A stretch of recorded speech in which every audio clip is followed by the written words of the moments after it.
আমার হাতে যে মাছটা আছে এই মাছটার ওজন হচ্ছে 8 কেজি, 8 থেকে 10 কেজি। 8 থেকে 10 কেজি ওজন। তো এটা এখন শুকানোর পরে হয়ে যাবে 1.5 হচ্ছে 1.5 কেজি।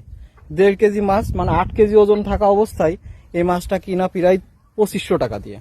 আর এখন মানে শুটকি করার পরে অর্থাৎ শুকানো অবস্থায় বিক্রি হবে 2500 টাকা।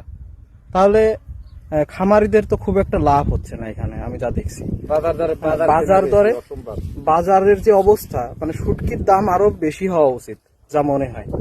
কারণ এখানে প্রচুর পরিমাণের কষ্ট।